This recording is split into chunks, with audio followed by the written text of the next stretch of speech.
first and foremost, I would like to give all the honors and praises and glory belongs to my Lord and Savior. His name is Yahweh. My Sham Yahweh Shai, Bahasham Wahab, the Kadash. Thank you to Wadi Yahweh Shai for giving me the spirit to be able to bring forth this message, these words for the elect, and so forth. This lesson is going to be based on a money system.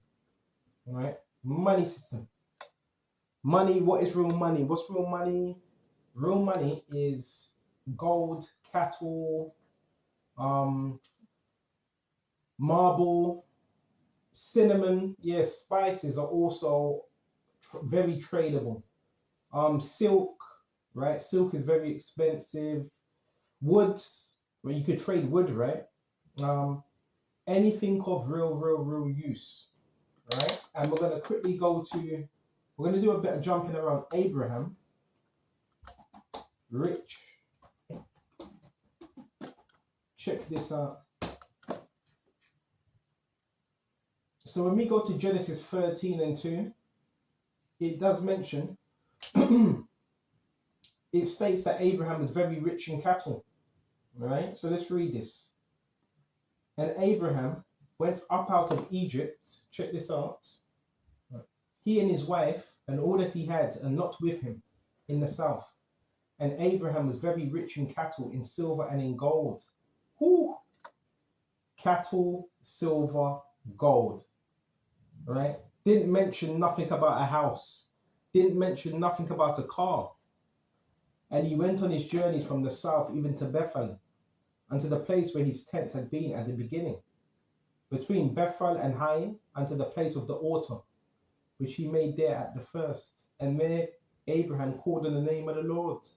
And Lot was his nephew, which went with Abraham, had flocks and herd and tents.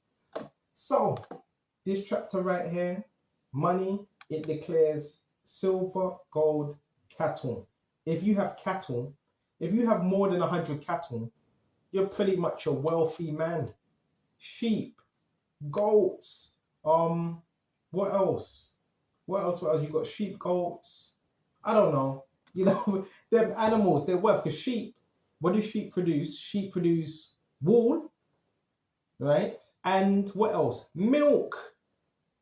Milk. See, they're not really teaching you about the economy, what's real money, right? So we went to that Baba Kushar, and let's see what else we can get. Okay. So a barter system, we're going to explain that, which Joseph was a very wise man. Remember, he was esteemed. He went through all of that, but he was put head over the house of Egypt, Pharaoh's house. So barter system. A barter system is referring to an exchange of what goods, right? Or services between two parties without using money, without any money. Any money.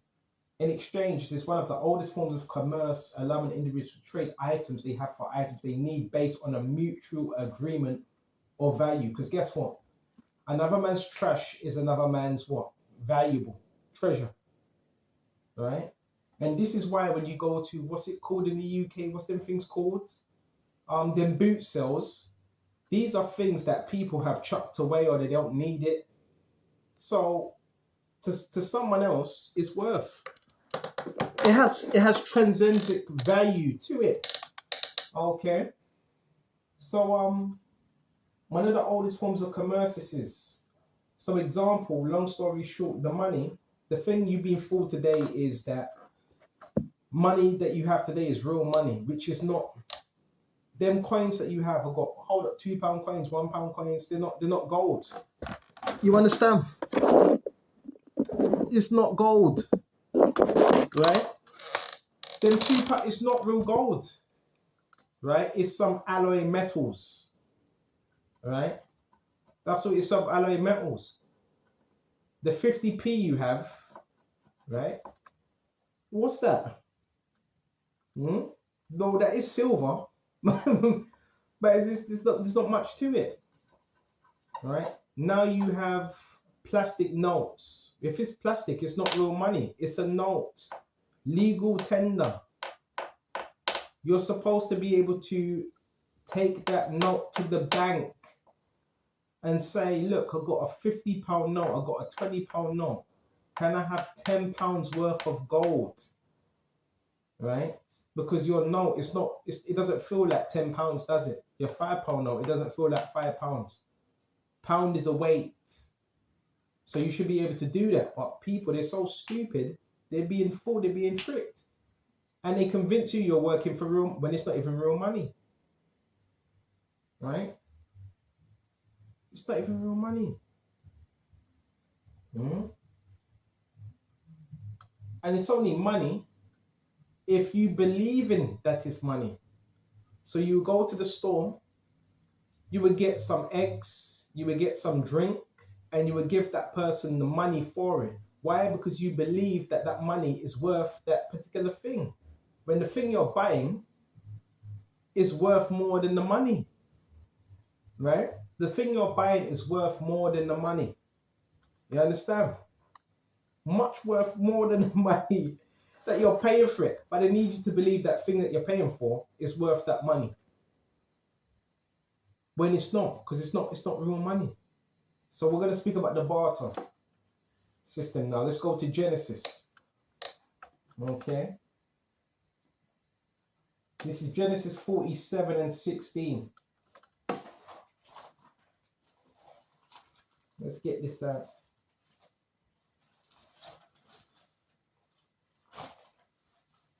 Genesis 47 and 16. Baba Kashar, Baba Kashar, Baba Kashar. Bear me just a minute. This was Joseph. He was using wisdom. So let's start at Genesis 40. What's it? 47, 16. And hold on just a minute. And Joseph, let's start at verse 7. Check this out. And Joseph brought in Jacob, his father. Check this out. And it says, and Jacob blessed Pharaoh, and Pharaoh said unto Jacob, How old art thou?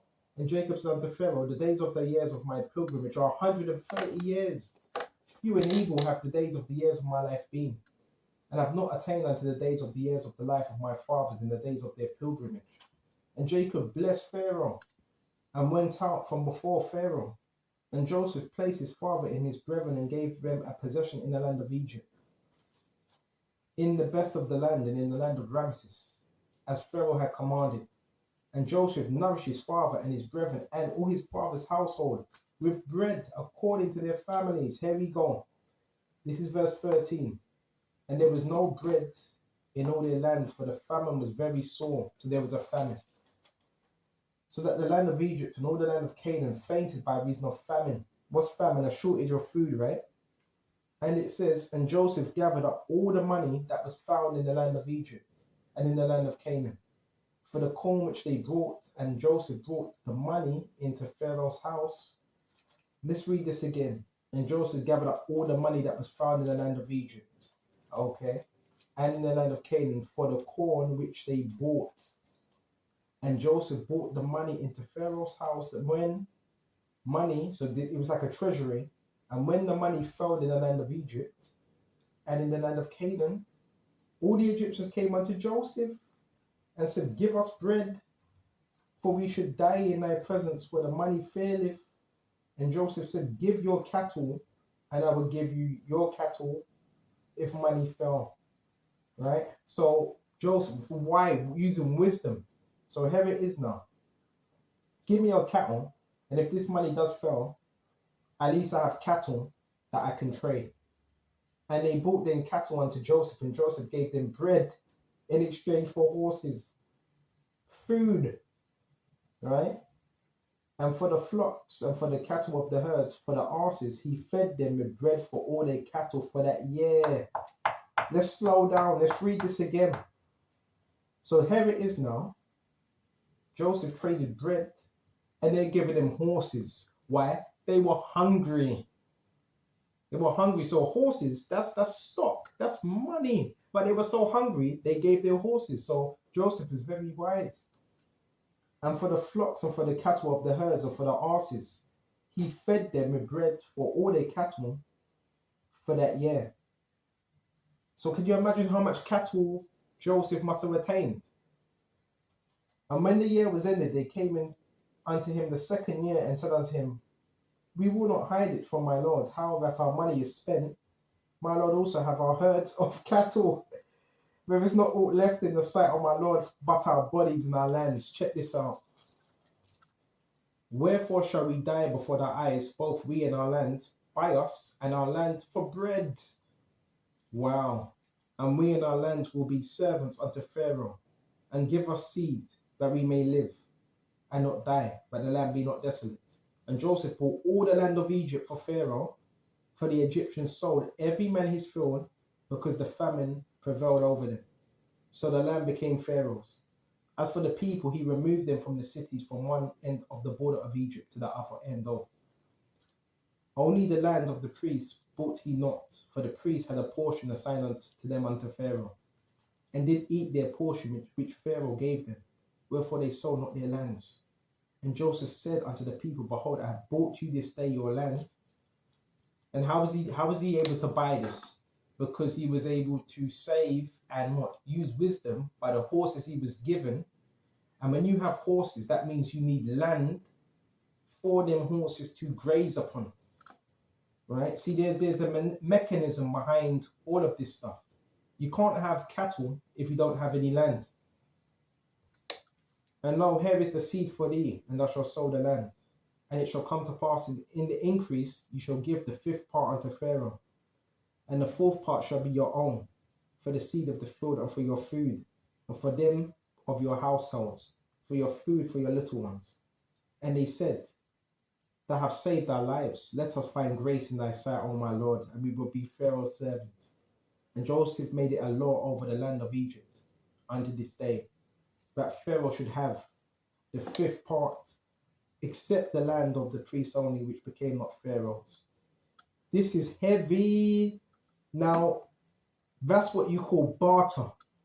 He traded horses. What did he trade horses for? The bread. And when all that ran out, remember, he had money. Remember, the money was stacked, right, with Pharaoh, right? And I'm guessing that money was for the land, right, to buy that land. So this is how the barter system was done. It was an exchange, right, for grain. And when the money ran out, they offered their livestock and the land in exchange for food to survive. Deep, deep, deep, deep stuff. This is how far wisdom can get you. Joseph, he was a man of wisdom, right? And he kept them alive just through that. So when the money failed, there was food. When the food failed, there was stock, there was land. So they were looked after. Okay, so I hope this was edifying, and this is really showing you it's worth if you need it. When you're starving, what do you need? Food. Right? Why do you work? For food. For food, for water, for milk, and some would say to sustain a roof over your head. Well, back then we were living in tents, right? And also certain buildings, temples as well, but mostly tents. So I hope this gives you a better understanding of the money system. And don't just look at everything, oh, that's not of worth. It is of worth. If you really need it, if it's needful to you, then it's of worth. Okay? So I hope this was edifying. I'm going to shut off here.